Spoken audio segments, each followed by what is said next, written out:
नमस्कार किसान साथियों, इस बार की अफीम नीति ने तो किसानों को उलझा कर ही रख दिया। पहले तो नीति बनने में बहुत देर लग गई और जब नीति बनकर सामने आई तो उसमें क्लियर हो चुका था कि इस बार 16,000 नए अफीम के लाइसेंस देने हैं। फिर भी उसके बाद आज महीना भर होने को आया और अब तक किसानों के लाइसेंस जारी नहीं हुए। अब जो अफीम लगाने का सही समय होता है वो तो किसानों के हाथ से निकला जा रहा है और वहीं दूसरी ओर विभाग द्वारा कछुए की चाल से लाइसेंस जारी किए जा रहे हैं। किसान इतना कंफ्यूज हो चुका है कि उसको समझ ही नहीं आ रहा है कि इस बार मुझे अफीम का लाइसेंस मिलेगा या नहीं।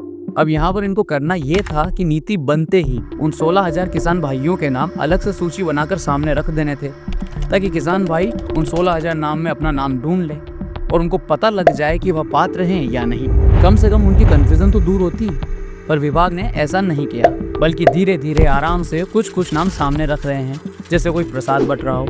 और यहाँ पर मजे की बात यह है कि इतनी देर होने के बाद भी सरकार द्वारा इसके खिलाफ कोई सख्त कदम नहीं उठाए जा रहे हैं। अब कोई किसान देर से अफीम की फसल लगाएगा तो उसकी फसल आते आते गर्मी का मौसम शुरू हो जाएगा और गर्मी की वजह से उसकी फसल का उत्पादन उतना नहीं हो पाएगा जितना सरकार को चाहिए, यानी कि वो 80 किलो।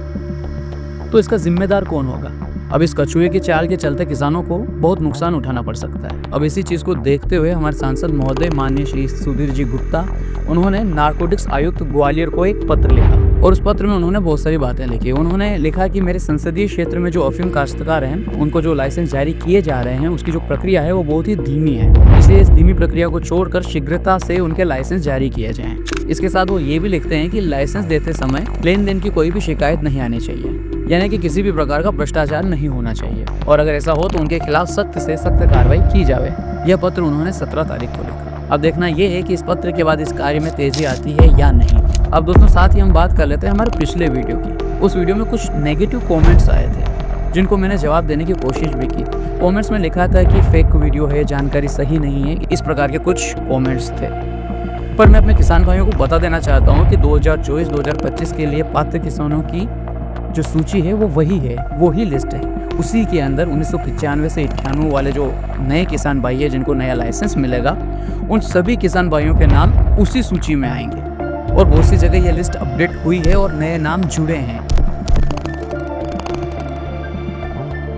अब जहां से मैं हूं, मेरे गांव में 4 नए नाम जुड़े हैं जो कि लिस्ट अपडेट होने के बाद जुड़े हैं। विभाग धीरे धीरे करके किसानों के नाम पात्रता की लिस्ट में डाल रहे हैं। तो अगर 1995 से 98 के बीच आप पात्र पाए जाते हैं तो आपका नाम उसी लिस्ट में आ गया होगा और अगर नहीं आया तो आ जाएगा, मगर आएगा वहीं।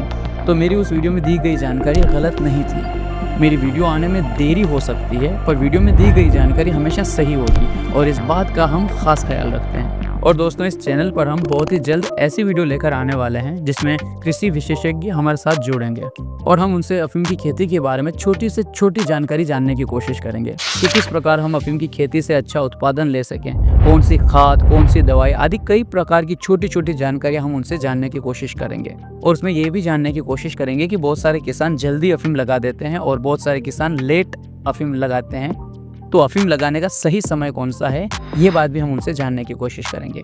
तो किसान साथियों, हमसे जुड़ने के लिए चैनल को सब्सक्राइब कर लीजिएगा और ये वीडियो अगर अच्छी लगी हो तो वीडियो को लाइक कर दीजिएगा और कमेंट बॉक्स आपके लिए खुला है, आप हमसे कोई भी प्रश्न या आपके सुझाव लिख सकते हैं। और साथ ही बहुत जल्द किसान आंदोलन पर हमारी वीडियो आने वाली है, उसमें हम ये बात करेंगे कि किसान आंदोलन का क्या असर हुआ।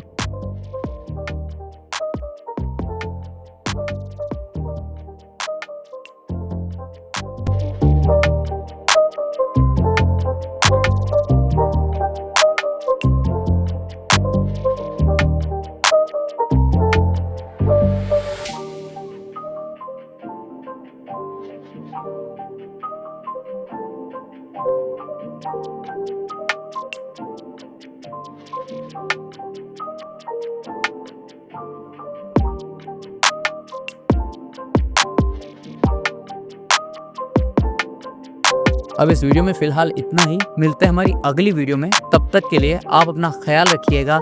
जय जवान जय किसान।